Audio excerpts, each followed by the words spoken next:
Hello everyone, KirbyVolt here, and welcome back to Let's Play Shantae, part of Summer of Shantae. In the last episode, we traveled through the mud bog, got another heart holder, went through the eagle lands, not to be confused with the town, the country that Ness lives in from Earthbound, a different eagle land, because I forgot what the actual eagle subtitle thing was. I went to another new town, Bandit Town, where we met this friendly genie who is totally not a bad guy whatsoever, and she helped us open up the entrance to the Twinkle Palace where the last stone resides. So, on this episode, we're going to begin our assault of the last labyrinth. Finally got it right. One of the main gimmicks of this labyrinth is ice. So, there's a lot of these enemies that are encased in ice, and in order to advance, you need to beat them. So what you need to do is turn into Elephant Shantae, and then just ram them. You have to be very careful with this, because they can easily hit you right as they're coming out. So, the best thing to do is to wait for the golem to appear, because that one you can easily destroy without actually taking much damage. So, let's see if we can time this. Okay, nope, and I got the Succubi. That's the worst one to get, because she actually takes a while to kill. Lovely. Go away, Succubi. Okay, wow. I guess Elephant is more powerful than I give it credit for. I do want to go up there because it's probably health, and health would be good to have right now since we didn't have the ability to save last time. There is a save guy down at the left part of the mountain from where this labyrinth's located, but you cannot actually get back up here unless you have the transformation that you get from this labyrinth, so kind of a jerk move, in all honesty. So in this room, the first place we want to go is up, but we need to get rid of some of these guys first. Let's get rid of you guys so you don't become a problem later. How's about that? That sounds like a good idea to me. I'm gonna bring out a pike ball, just to say, get out of here. Thank you. Much appreciated. And now, if we turn into Monkey, we can scale this wall, but we've always been able to do that, because Monkey is amazing and adorable, and has the power to attack enemies, like so. Ha ha ha ha! These are bananas. These enemies are literally called bananas. They're banana worms, I think they're called. But yeah, it's a weird enemy. Just, here's a banana, because why the heck not, I guess. I do really like the design of this labyrinth. I like the use of the blues and all that. I believe we have another, yes. And we do have all these ice block rooms to deal with. Should you get a game over and have to redo parts of the labyrinth, any enemies you've destroyed, including these guys, will respawn. So we have to do these rooms over again. So that's why it's kind of a good idea to try to get this done as quickly as possible with as... Wow, got another Succubi? Wow, I am bad at this, but at least I killed it without having to get, without getting hurt. And it's dropping some gems. We need those for things. Alright, hi banana. I'm just gonna ignore you. A baby warp squid! We can't get that yet, unfortunately. We need to be Indiana Jones and watch out for falling balls. Not really sure how you could say that any other way. And then, this labyrinth has its own key mechanic. We've had the magnet mechanic, we've had the eyeball mechanic, and now we have the pretty easy to figure out slide puzzle mechanic. Okay, well, not so much a slide puzzle as it is just turning the pieces to look like the right thing to match, to basically make the picture complete. It's definitely not one of the hardest ones, but there's some other mechanics of this labyrinth that can get pretty tricky. So with that, we're actually going to return back to that room we were back in with the little blue guys. I forgot what they're called. I don't know what those blue guys are called. I know what the bananas are called, because they're bananas. So yeah, we're going to go back down here. Oh, wait, no. Oh, right here. There it goes. Like, where is it? I lost it. And there's an ice slide right here. But first, let's get some gems. And you could have come in here and it's like, oh no, a locked door. So you have to go up there first to get the key. And now introducing the mechanic I just very much do not care for. These weird vortex thingamajigs. They're kind of annoying. We're not going to deal with them just yet, because first, there's a few things we can pick up in this room that will be a bit more beneficial to us later on. So, if we can just actually transform into the freaking monkey, and we're going to use the monkey to scale walls. Scale the wall. There we go. Cause in here we have our first baby warp squid. We are now we're gonna have to change back into regular Shantae. Only regular Shantae can go through these vortex things, which spit you out, and they can be kind of problematic.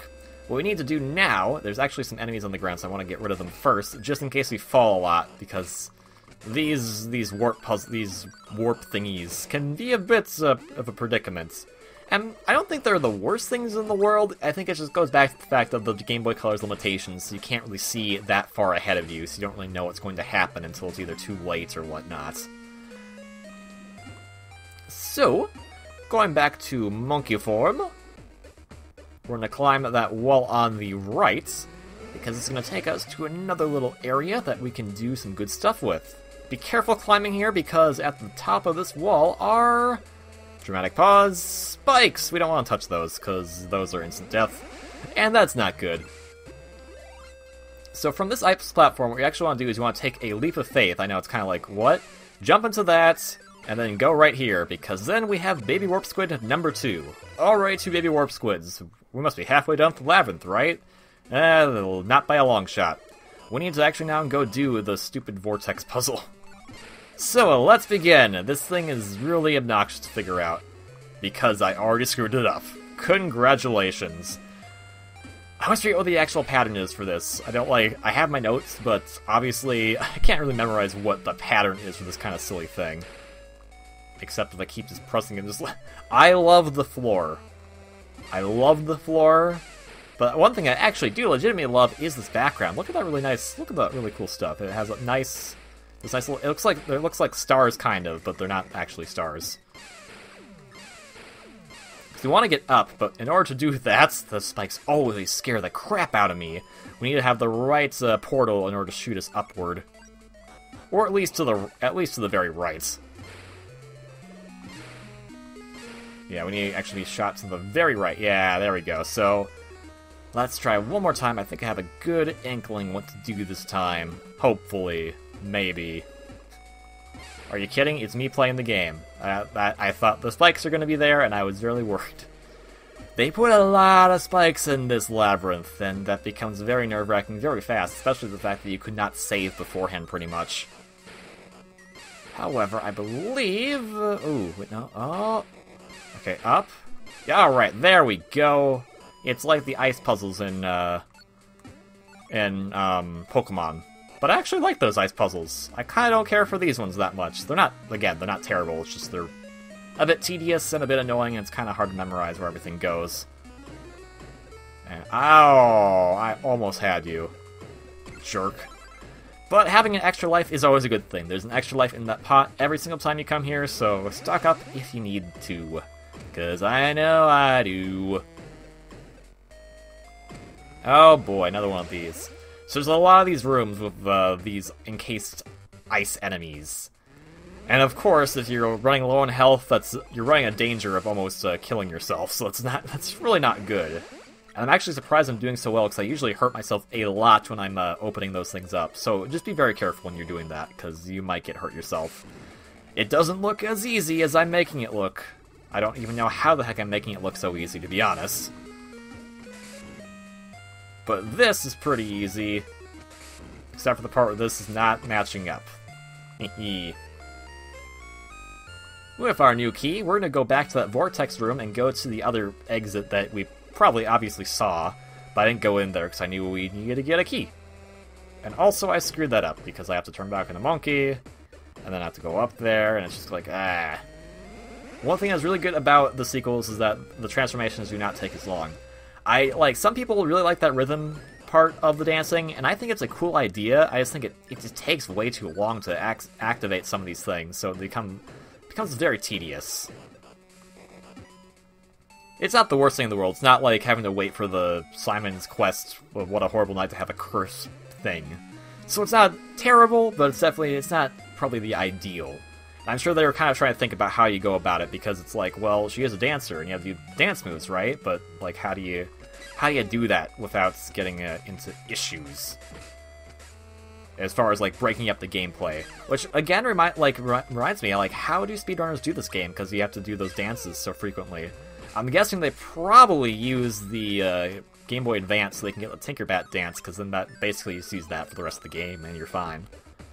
Now, if I remember correctly, we actually don't want to go up here, but I'm going to take a risk and kind of go off book, so to speak. And survey says, yeah, don't go that way. Anytime I see a platform that prevents me from going back down, probably not a good idea. Now, in this room, we have more Indiana Jonesing. But Indiana Jonesing is easy to do, especially if we just ignore the part where Indiana Jones we just get hit by the boulder. Good times for everyone. Speaking of good times, more of this. Yay! We're actually on top of spikes this time. So problems can happen. Definitely not the most fun. Definitely, because you're playing with danger here. You're dancing through the danger. I can't believe I did that twice. See, like, I would not mind this mechanic so much if it wasn't for the fact that I'm pretty much going to die if I screw things up. I believe what we actually want to do is go down. There we go. Over to there. Into here. It's just a crazy hodgepodge of nonsense. Not actually nautical nonsense. It's icy nonsense. There we go, and we're done with that. I think in those pots is just gems and maybe some hearts. Probably not the most useful, because you're instant death spikes. And just aiming for those things in general is hard enough, so not sure how you're going to aim and get on top of those platforms without accidentally falling down to your death anywho's. But now we are actually in a good chamber. I do like this area because it's actually kind of hinting at something. Because if you were to turn the monkey, do the little dance of the monkeys, and you climbed up. Well, first there's ice blocks up. I'm trying to be careful. Oh, never mind. You can't climb with monkey. I'm a crazy. Oh! Oops! I was like, another spike's up there. And you can't just use spider form here, so you have to be careful. Which I was not. We'll call this the Labyrinth of KV Stupidity. How about that?